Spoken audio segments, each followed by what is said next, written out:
Talking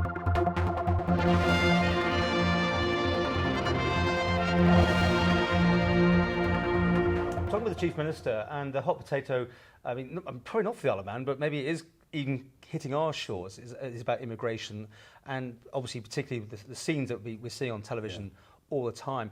Obviously, the Isle of Man doesn't actually have quotas for this sort of thing, does it? Because you're part of the bigger picture. Yeah. Can it affect us? Will it affect us? Will you be offering assistance? There are a number of issues there that we have to look at. No one with any heart at all can fail to be moved by the harrowing scenes we've seen in the last few days.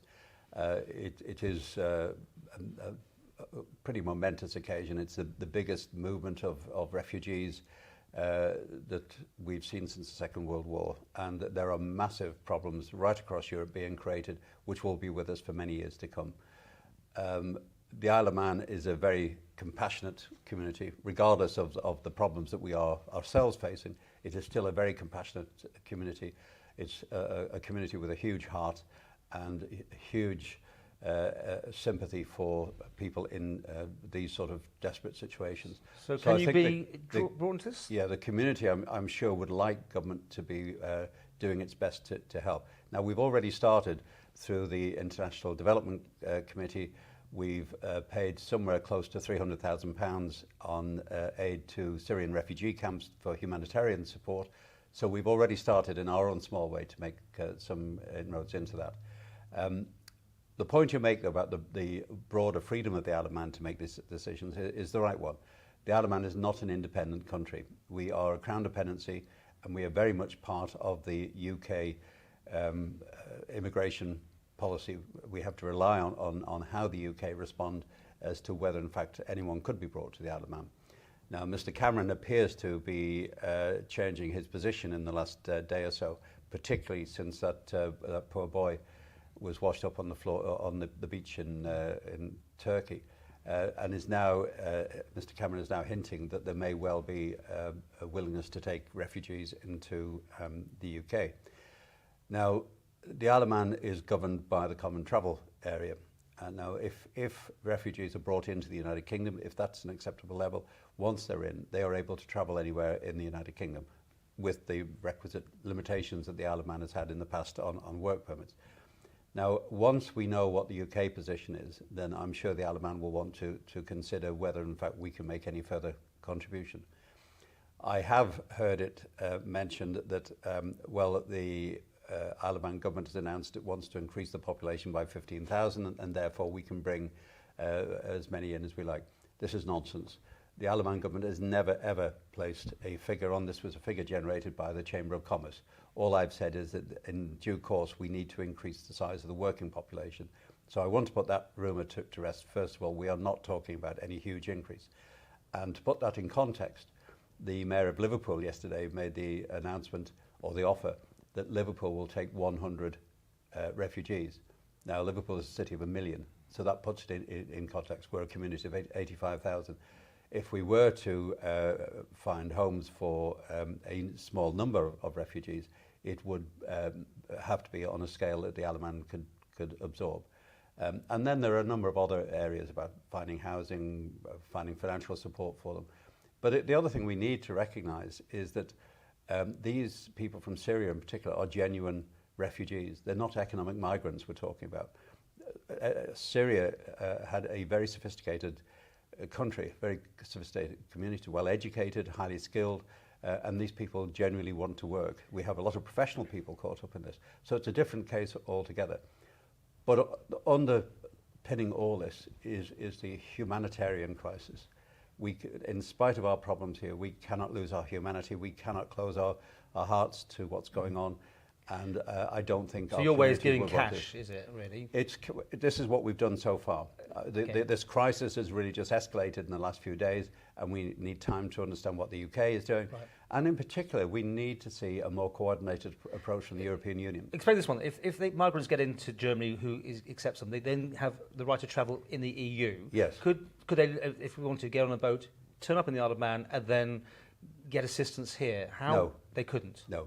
Not as the rules stand at the moment. They would still have to go through the process which we have in place as we speak that they would need work permits and they would not be able to qualify for benefits. This is what I say, it is not as straightforward as it seems. It's much easier, for example, for refugees and economic migrants to come to the United Kingdom and claim benefits on day one, and that's been one of the big attractions of the United Kingdom. We're not in that situation, but we would have to consider, if we did go down this route, whether we would need to make any special arrangements. I'm thinking like the churches who have said Yes. there should be some action done. Could they sponsor some, or would that be something you could have a look at, or does it exist at the minute? We would be happy to work with the churches, but we still have those restrictions at the moment.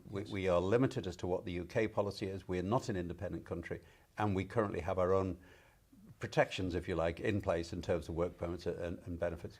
We would have to look at this in a much wider basis. But you presumably would like someone who's going to be economically active, for instance, to compare with someone who just wants to claim some benefits. In the normal course of events, that's what we would do. Whether the Syrian crisis is considered to be outside what would be considered the normal course of events, we would have to consider. There is a tidal wave of refugees pouring through Europe at the moment, all looking for homes. At the very best, the Allan could only ever absorb a small number of those. No matter how passionate we might feel about our need to help these people who are suffering so badly, it's not as straightforward as it seems. But we will certainly do our best as the situation becomes clearer. As I say, as we know what the UK is doing, I think the European Union's response has been abysmal, frankly, because of the fragmented approach, where on the one hand we have Germany with open doors virtually, and then you have the Prime Minister of Hungary complaining because the migrants own mobile phones. Those are the two extremes that we're dealing with. That's really where the nub of the solution lies.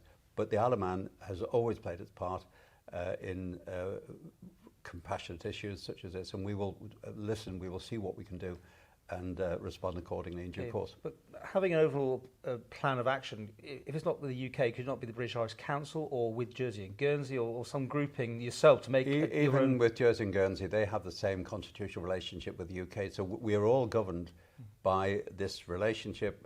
We are not independent countries. We are not free to act in these areas on our own. Much as many people might like us to, we can't do that.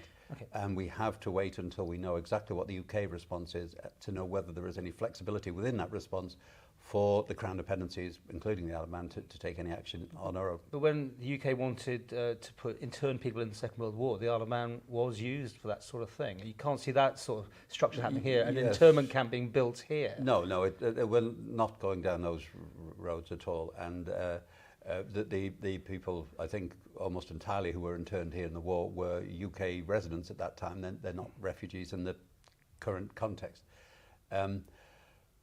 That's not on the cards at all. But we are a compassionate community, and I think the majority of people would like to see a positive response from the Allan government. But we need to have more clarity about what it is we're actually responding to at this stage. It's absolutely heartbreaking when you see pictures of a 3-year-old boy being washed up on a beach in Turkey. The Allan is a very wealthy country, in spite of our problems. It's a natural instinct of our people to want to do something to help, and we have to see what we can do. And that comes down to giving a percentage of GDP, isn't it? Well, that's through international aid. Your aid, 1% was or whatever. 0.7% was the UN target, which we... And the pressure would get up to 1%. I mean, do you still see that being compassionate? You just said we should be doing that? That is a UN target. Some countries, I think the United Kingdom actually is one of the few countries that actually delivers on that 0.7%. Other countries, to a greater or lesser extent, mostly lesser extent, contribute. We are behind the United Kingdom in achieving that figure. But that's more for the long term. It's not something that we can deal with short term. But we need to recognise that the horrendous disaster which is engulfing the whole of the Arab world, the Middle East, is going to be with us for many, many years to come. We are at a pinch point at the moment, and this little boy perhaps has encapsulated everything that's going on, the horror of it all. But we need to recognise this is going to be a long-running saga, and there will probably be other instances in the time ahead. So we have to keep a sense of proportionality about this, and that's exactly what we'll be doing. us.